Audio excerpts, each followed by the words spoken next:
আজ শুক্রবার 1 মে 1926 সনের এলএম কোচিং সেন্টারের 32তম ক্লাস। আমরা 4 মাস কেটে ফেলেছি, 5ম মাসে পড়লাম। এই মাসে আমাদের আলোচনার বিষয় হচ্ছে ম্যাটেরিয়া অফ মেডিকা। সেখান থেকে 12টা ওষুধ আমি আলোচনা করার চেষ্টা করব। সিরিয়ালি আমাদের কোর্সে যা আছে 1-2 করে যাব। প্রতি শুক্রবার এবং প্রতি মঙ্গলবার রাত 10টা এক একটা ওষুধ নিয়ে আলোচনা করার চেষ্টা করব। সেই সুবাদে আমার সঙ্গে যারা যুক্ত হয়ে আছেন তারা মঙ্গলবার এবং শুক্রবার রাত 10টায় একত্রিত হওয়ার চেষ্টা করবেন। এলএম গ্রুপের 32তম ক্লাস আজ সিরিয়ালি শুরু হবে এ মাসে, এবং এ মাস শেষের পরে আর 1 মাস আমাদের 6 মাসের কোর্স শেষ হবে। এবং সবাইকে শুভেচ্ছা এবং অভিনন্দন, এবং কোর্সের পরে চেষ্টা করব এক একটা সার্টিফিকেট তুলে দিতে যারা পঞ্চাশোত্তী পদ্ধতি সম্বন্ধে, ব্যবহার সম্বন্ধে জানেন। তাহলে চলে আসি। আজকে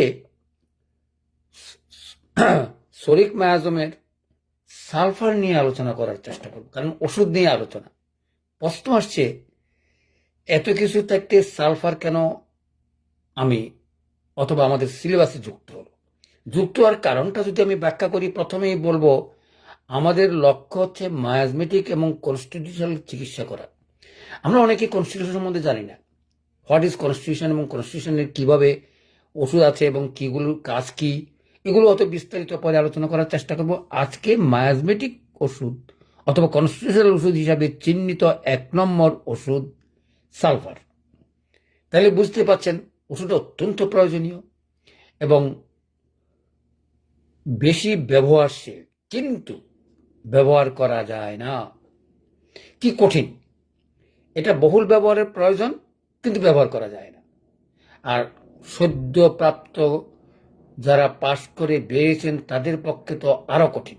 আর যারা 50 যারা শততম পদ্ধতি করে থাকে, সালফারের নাম শুনলেই ভয় পায় এবং ব্যবহার করতে চায় না। সেই সকল সমাধান করতেই এই 50তম প্রচেষ্টা এবং আমাদের লক্ষ্য এবং অর্জন। আমরা যারা ডাক্তারি করি এলএম পদ্ধতিতে, তারা অনায়াসেই সালফারকে ব্যবহার করতে পারি। আজকে সেই সালফারকে সহজভাবে ব্যবহার করার কিছু পদ্ধতি চিহ্ন আপনাদের হাতে তুলে দেব, যেহেতু সালফারকে আর ভুল করবেন না। সেই সুবাদে আমার আলোচনার লক্ষ্য এবং উদ্দেশ্য। তাহলে উদ্দেশ্য 2টা, একটা হচ্ছে কনস্টিটিউশনাল ওষুধ আর একটা হচ্ছে মায়াজমেটিক ওষুধ। কিন্তু এটা তরুণ রোগে অনেক সময় ব্যবহার করা যায় না।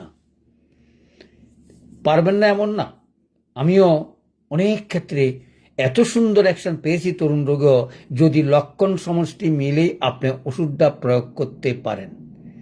তাইলে দেখুন, এটাতে যেরকম আপনি লক্ষণ সমষ্টি যুক্ত করে তরুণ রোগেও ব্যবহার করতে পারেন, ক্রনিক ডিজিজে ব্যবহার করতে পারেন, মায়াজমেটিক ট্রিটমেন্টে ব্যবহার করতে পারেন, এবং কনস্টিটিউশনাল ওষুধ হিসাবে 1 নম্বর আমরা সেটা ব্যবহার করতে পারি।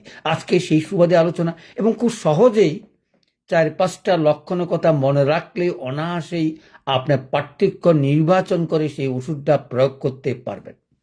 চলে আসে প্রথমে কি, শরীর, অর্থাৎ শরীরের কি লক্ষণ থাকলে আমরা বুঝতে পারি। দেখুন, এই ওষুধটা চেনার উপায় হচ্ছে জ্বালা এবং গরম। তাহলে বুঝতে পারছেন, গরম বলতে তো বোঝায় শরীরে যখনই হাত দিবেন দেখবেন এটা একদম ঠান্ডা না। হাত পা বলেন, মাথায় বলেন, যেখানেই বলেন সেখানে একটু গরম। গরম অর্থাৎ হাতে আপনি স্পষ্ট করবেন শরীরটা গরম। যেমন কোনো শরীরে হাত দিলেই দেখবেন ঠান্ডা, একেবারে সাপের মতন।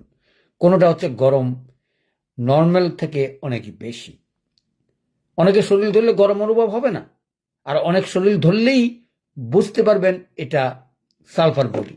তাহলে আপনি প্রথমে স্পর্শেই অথবা জ্বালা যদি থাকে প্রকাশ করে, তাহলে আপনি 1 নম্বর হিসাবেই সালফারকে আপনি নির্বাচন করতে পারেন। খালি সরিক মায়াজমের তা নয়, কনস্টিটিউশনাল এবং অ্যাকুইট ডিজিজও। চলে আসি। তারপরে যদি আমি মনের কথা বলি, এটাকে বলা হয় ভণ্ড দার্শনিক। যাই হোক, আমি এই নিয়ে বিস্তৃত আলোচনা করতে চাই না, সেগুলো নির্বাচন করা অনেক সময় কঠিন হয়ে পড়ে। কারণ কাকে আমি বলবো ভণ্ড, কাকে আমি বলবো ভালো, দার্শনিক তথ্য আলোচনা সে তো করে থাকেন, করে সেটা হয়তো অনেক সময় আমরা লক্ষণ হিসাবে নিতে পারবো না। যারা পারেন তাদের কথা আলাদা। চলে আসি উদাসীন, অর্থাৎ নিজের সম্বন্ধে নিজে কোনো রকমের আকাঙ্ক্ষা নেই। দ্বিতীয় যদি আমরা তৃতীয় যদি জীবন ধারণের গঠন অথবা লক্ষণে আগোছালো, অপরিষ্কার, এই দুইটা কথা মনে রাখলেই আমরা সালফারের রোগীকে আমরা অনায়াসেই আমরা নির্বাচন করতে। অপরিষ্কার, আগোছালো, হয়তো দেখবেন স্কুল থেকে এসে কোনো বালক বালিকায় একেবারে ড্রেসগুলো ছেড়ে কোনো ভাজও করলো না, কিচ্ছু করলো না, হাত পা ধুলো না, এরকম যদি হয়ে থাকে তাহলে বুঝবেন সেটা সালফারের রোগী আর হচ্ছে অপরিষ্কার, যেটা বোঝা যায়। তারপরেও আরেকটা কথা আছে, অনেক সময় সালফারের বডিতে গন্ধ থাকে, অনেক সময় থাকেও না। এটা খুব রেয়ার কেস। অপরিষ্কারের পরেই তো কারো কাছে হয়তো গন্ধযুক্ত থইল, তার কাছে হয়তো মনে হয় না জামাটা হয়তো ময়লা পরিষ্কার, এবং ময়লা পরিষ্কার নয়। আর হয়তো আর্সেনিকের কথা যদি মনে করেন, ফিটফাট, পরিষ্কার পরিচ্ছন্নতা, সূচিবায়ু, এবং কারো স্পর্শ হইলেই মনে যেন সেখানে নোংরা হয়ে গেল। এগুলো পার্থক্য রাখলেই কনস্টিটিউশন ওষুধ সম্বন্ধে একটা ধারণা দেওয়ার চেষ্টা করব। আগামীতে আমার ক্লাসে যুক্ত হয়ে থাকবেন বলে আশা রেখে করছি। চলে আসি, তারপরটা কি, আমি আলোচনা খুব দীর্ঘায়িত করবেন, সংক্ষেপে মনে রাখার কথাগুলো বলতেছি। তাহলে মানসিক, চিন্তাশীল এবং ক্রিয়েটিভ। দেখুন, এতক্ষণ পর্যন্ত যা বললাম তার বদনামের কথা বললাম, অর্থাৎ তার অপরিষ্কার, অপরিচ্ছন্ন, গরম গা, এগুলো। কিন্তু সে ক্রিয়েটিভ, এই কথাটুকু মনে রাখবেন। চিন্তাশীল এবং ক্রিয়েটিভ, এবং ধর্ম সম্বন্ধে একটু বেশি চিন্তা ভাবনা করে থাকে। এগুলো সবসময় নির্বাচনের ক্ষেত্রে একেবারে পারফেক্টলি পাবেন তা কিন্তু নয়, মনে রাখার কথা বলছি।